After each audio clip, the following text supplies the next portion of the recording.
اس طرح تو بہت ساری یادیں ایک دو میں آپ کے سامنے کرتا ہوں. جب ہم میٹرک کلاس میں تھے تو ہمارے ایک استاد ہیں، ملک شہباز صاحب ان کا نام ہے. وہ بڑے سخت تھے، جاندار استاد تھے. تو جب پہلے دن کلاس میں گئے تو انہوں نے مجھے کہا کہ پنجابی میں جملہ کہوں گا زیادہ لذت آئے گی. کہتے ہیں کہ پیرا آج تو یاشیاں ختم پڑھائیاں شروع. بہت اچھا ہے. میں نے کہا یہ تو بڑا مشکل کام ہے، میں نے تو یہ کرنا کوئی نہیں ہے، بس اللہ پاک نے دیا، چلتے رہیں گے، پڑھتے رہیں گے، جتنا اتنا سخت نہیں ہم سے پڑھا جائے گا.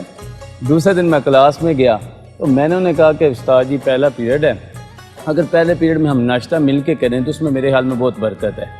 استاد جی بات مان گئے. میں اب گھر گیا، میں نے کہا میں گھر جا کے کیا بولوں. میں نے والدہ محترمہ کو کہا کہ استاد جو ہیں ہماری ان کی طبیعت نہیں ٹھیک، تو والد صاحب نے یہ فرمایا کہ ناشتہ انہیں گھر سے لے کے جا کے. کہتے ہیں ٹھیک ہے کروا دی کہ ناشتہ. وہ 4 5 10 دن میں لے کے گیا ناشتہ. وہ جیسے ہی ہم نے پیریڈ شروع کرنا انہیں کہنا ہاں جی. میں نے کہا ساری ناشتہ آ گیا. وہ ایک ہفتہ تو ایسے 10 دن گزر گئے. تو ہمارا ٹیسٹ تھا، ہم لکھ رہے تھے، وہ نیچے گئے، میٹنگ تھی قبلہ والد گرامی کے پاس.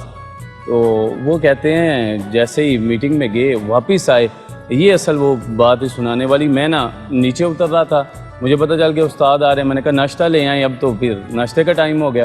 جیسے ہی میں نیچے اترا وہ اوپر آ رہے تھے، میں بڑے غصے میں نے کہا کیا ہوا استاد جی؟ کہنے نے پیرا گلنا چھڑ دے، ناشتے ختم پڑھائیاں شروع. ناشتے ختم آئی توں. میں نے کہا استاد جی کیا ہوا؟ وجہ کیا بنی ہے؟ وجہ یہ بنی کہ وہ جب میٹنگ ہوئی تو والد گرامی نے پوچھا کہ آپ کس وقت گھر سے آتے ہیں؟ انہوں نے کہا کہ 7:45 پہ. انہوں نے کہا پیریڈ آپ کا پہلا کتنے بجے لگتا ہے؟ انہوں نے کہا 8 بجے. انہوں نے کہا گھر میں بیگم روٹی نہیں دیتی؟ جناب دیتی ہے. پھر ادھر آ کے کیوں کھاتے ہو؟ جناب وہ شاہ صاحب زبردستی مجھے کھلاتے ہیں.